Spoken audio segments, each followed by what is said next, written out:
Hawthorne College sat on the edge of a quiet Midwestern town, known more for its ivy-covered buildings and academic prestige than for danger.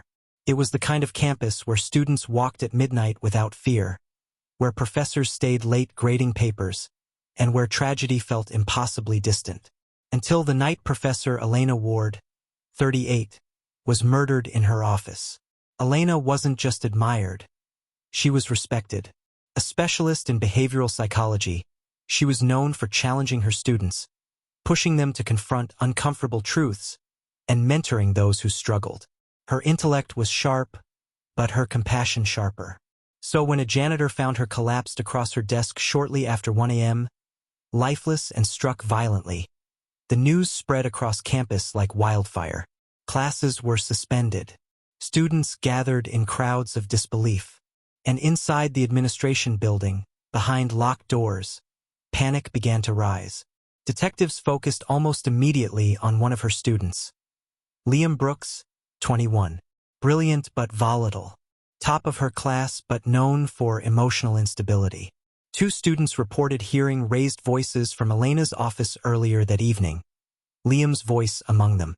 Security footage showed him entering her building at 10:47 p.m., then running out at 11:09 p.m., pale, frantic, hands trembling.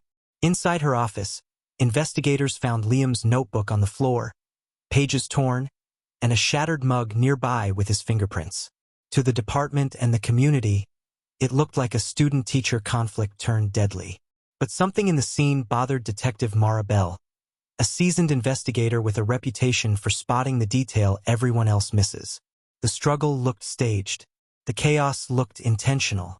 And Liam's panic, too raw, too real, didn't match the precision of the blow that killed Professor Ward. When detectives searched Elena Ward's apartment, they uncovered something that shifted the entire investigation. Hidden behind a row of psychology textbooks was a locked metal case. Inside, emails, testimonies, grade log, student screenshots, evidence of administrative misconduct, including falsified research data and grant abuses. At the top of the pile, confidential. Report to be sent to Ethics Committee Monday. Elena had been preparing to expose a major scandal within Hawthorne College. And the name most frequently appearing in her notes was Dr. Adrian Cole, the charismatic and politically untouchable department chair. A man known for his charm, his influence, and his obsession with maintaining the college's pristine reputation. Detective Bell returned to campus security footage, not of the main halls but of the back entrance rarely used after dark. At 10:32 p.m., a figure wearing a hooded coat entered through the faculty side door. No face, no distinguishing features, but a reflection in a nearby window revealed part of the person's clothing. A distinctive tailored sleeve, the same style Dr. Cole was known for wearing. Phone records placed him near the building.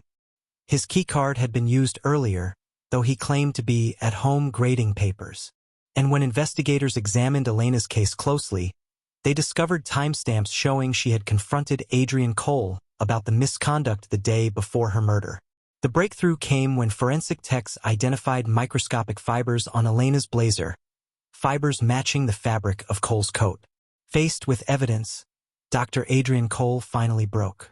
He claimed Elena had threatened to expose not only fraudulent research practices, but also misappropriated grant funds that he had quietly funneled into personal projects. He told detectives she would have ruined everything. He followed her that night, entered through the back, confronted her in her office. When she refused to back down, he struck her with the heavy glass award she kept on her shelf, a symbol of her academic achievements. After the killing, he panicked, staged the scene to implicate a student, and fled. Liam Brooks had indeed arrived that night, but only to apologize after their earlier argument. He found her already dead. His terror had made him the perfect scapegoat. Hawthorne College fell into chaos. Faculty demanded resignations. Donors pulled out. Students protested in the quad, chanting Elena Ward's name. Liam struggled with guilt and trauma long after he was cleared. He often said the only person who believed in his potential had been taken away from him. Detective Bell, who had seen countless tragedies, admitted privately that this case hit differently. because Professor Elena Ward died for the truth, for integrity, for refusing to bow to corruption. Her final act was exposing the darkness hidden beneath the college's glossy surface, a truth that would reshape Hawthorne forever. Sometimes the greatest danger comes not from those who struggle, but from those who hide behind power, pretending to be perfect. This is Secrets Behind the Crime.